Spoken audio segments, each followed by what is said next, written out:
আসসালামু আলাইকুম রহমতুল্লাহি ওয়া বারাকাতুহু। ওয়ালাইকুম আসসালাম রহমতুল্লাহ বরকাতুহ।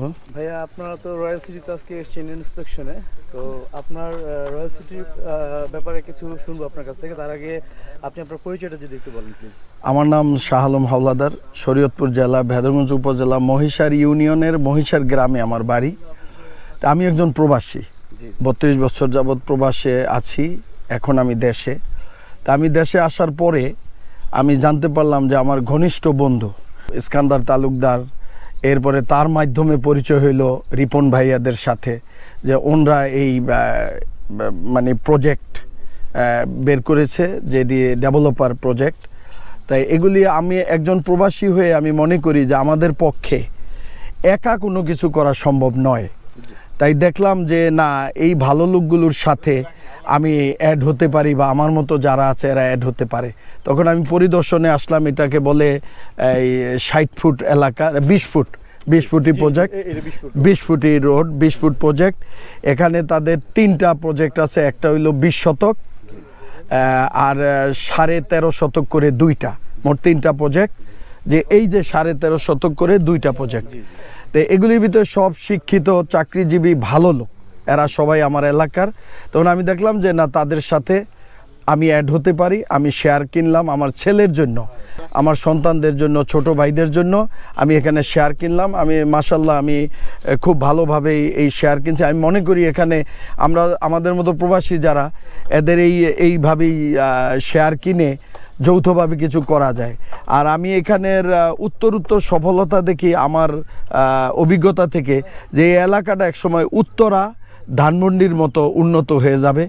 যেহেতু এই 20 ফুটি প্রজেক্টের সামুন্দিয়া 60 ফুট রোড, এইটা গেছে আপনার মাওয়া রোডে, জি মাওয়া রোডে যে ঠেকছে। তাই এখান থেকে প্রবাসীদের জন্য এয়ারপোর্টে যাতায়াত ফ্লাইওভারের উপর দিয়ে সহজ। আর এইখানে যেহেতু সস্তায় শেয়ারগুলি বিক্রি হচ্ছে, আমি মনে করি যে আমি খুবই ভালো করছি। বা এখানে শেয়ার অনেকের কেনা দরকার যারা প্রবাসী, যাচাই বাছাই করে। আমার এলাকার আরেকটা ছোট ভাই প্রাক্তন চেয়ারম্যান আমির সর্দারের ছেলে মুক্তার সর্দার, সে লন্ডনের সিটিজেন, সেও 2টা শেয়ার নিছে। তাই আমার প্রবাসে যারা আছে ভাইরা, তারা আমাদেরকে চিনে বা জানে। আমি মনে করি যে এদের সাথে যোগাযোগ করে এখানে শেয়ার নিয়ে তারা একটা বাড়ির মালিক হতে পারে। জি জি 5-7 লাখ টাকার মধ্যে বা 5-6 লাখ টাকার মধ্যে আসলে জমি কেনা সম্ভব না, কিন্তু বাড়িও করা সম্ভব না। এবং আলটিমেটলি আরেকটা ইন্টারেস্টিং ব্যাপার হচ্ছে যে আমরা যেটা এখানে দেখলাম, যে যখন কনস্ট্রাকশন করতে গেলে মানে স্কোয়ার ফিটে যে মানে আপনার 2000 টাকা 2200 টাকা লাগে, শুধু ওই কনস্ট্রাকশন ফি দিয়ে কেউ একটা কনস্ট্রাকশন করতে পারবে না যদি এককভাবে করতে যায়। যৌথভাবে করতে গেলে এটা পসিবল, কিন্তু এটা যদি ডেভেলপারকে দেয় তাহলে ডেভেলপার অর্ধেক নিয়ে নেয়। এবং সরাসরি যদি ফ্ল্যাট কিনতে যায় তাহলে একটা বড় অঙ্কের একটা ট্যাক্স সরকারকে দিতে হয়, আপনার 8-10 লাখ টাকার মধ্যে ট্যাক্স দিতে হয়। তো এইখানে এই সমস্ত ডেভেলপারের 50% নিয়ে নেওয়া বা 10 লাখ টাকা আপনার ফ্ল্যাটের কারণে ট্যাক্স দেওয়া, এই সমস্ত কিছুকে অ্যাভয়েড করে একজন জমির উদ্যোক্তা হিসেবে আসলে একটা জমির উপরে আপনার এই কনস্ট্রাকশনটা করে নিলে আলটিমেটলি দেখা যায় যে প্রায় 50%, নিয়ার অ্যাবাউট 50% কস্টের মধ্যে আপনার টোটাল জমি এবং কনস্ট্রাকশন সহ একটা ফ্ল্যাট আমরা পেয়ে যাচ্ছি। সো এই জিনিসটা যখন আপনি ভাবেন, আপনার কাছে কেমন মনে হয় যে আপনি কি পরিমাণ লাভবান হয়েছেন? এটা এই যে আপনি নিজেই ক্লিয়ার করে দিয়েছেন প্রশ্নের ভিতরে। যেমন ওই যে 50%, সবচেয়ে বড় কথা, ফ্ল্যাট ক্রয় করলাম অন্যের থেকে, সেখানে কিন্তু আমি ফ্ল্যাটের মালিক হইলাম, আমি ওই পুরা জমির মালিক হইলাম না। হ্যাঁ, আর ওইটা সেই ট্যাক্স, এইটা সেইটা অনেক কিছু।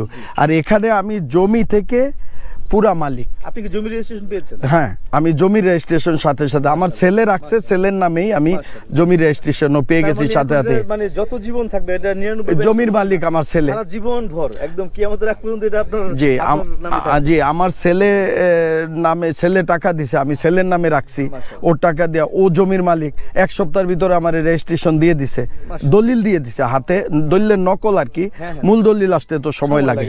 তাইলে আমার ছেলে, আমার নাতি নাতগুলো, এরা সবাই এই জমি থেকে পুরা কোম্পানিটারই মালিক আমি মনে করি। মানে এই ভবনটার নিচের থেকে উপর পর্যন্ত মালিক, সে তো শুধু ফ্ল্যাটের মালিক না, ঠিক না? এই যে একটা সিস্টেম, ওই ফ্ল্যাট ক্রয় করার চেয়ে আরেকটা জিনিস, এইখানে দেখা গেল আমি 5 লক্ষ বা 5.5 লক্ষ বা কোনোটা 6 লক্ষ টাকা শেয়ার ক্রয় করলাম, মালিক হয়ে গেলাম মাটির। এরপরে ভবন হইতেছে, এই যেই কয়জন শেয়ার হোল্ডার মালিক এরাই ভবনটারে তৈরি করতেছে, এদেরই ইঞ্জিনিয়ার, এরা তৈরি করতেছে নিজেরা থেকে। যারা থাকতে পারে থাকবে, যারা থাকতে পারে না একসময় এসে ঘুরে দেখে গেল, সীমিত খরচে মাসে মাসে দিয়া তারা ওই ভবনটা তুলে ফেলতেছে। তাইলে দেখা গেল যে যদি 60 লক্ষ টাকা একটা ফ্ল্যাটের দাম হয়, সে 25 থেকে 30 লক্ষ টাকায় সেইটার মালিক হয়ে গেল, জমি সহ। ঠিক না? এই জিনিসটা যদি ক্লিয়ার সবাই বুঝতে পারে, তাহলে দেখবো যে আমার তো এইটার ভিতরে থাকা উচিত। এটা আসলে একটা আস্থার ব্যাপার, এখানে আস্থা রাখার একটা ব্যাপার, এবং জমি জমার ব্যাপারে মানুষ এখন অনেক সতর্ক এবং সাবধানে থাকতে চায়, কারণ অনেক বড় একটা ইনভেস্টমেন্ট।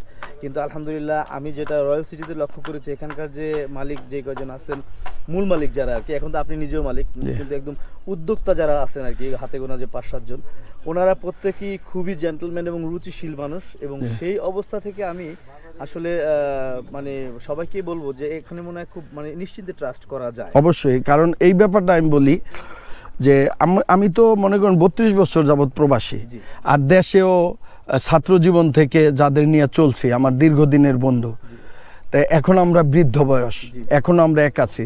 তাহলে বিভিন্ন দেশ, এই 32 বছর প্রবাস জীবনে কয়েকটা দেশ ঘুরছি, বিভিন্ন রকম মানুষের সাথে মিশছি, কিন্তু পুরোপুরি যদি নাও বুঝি, কিছুটা তো মানুষ চিনি, বুঝতে পারি।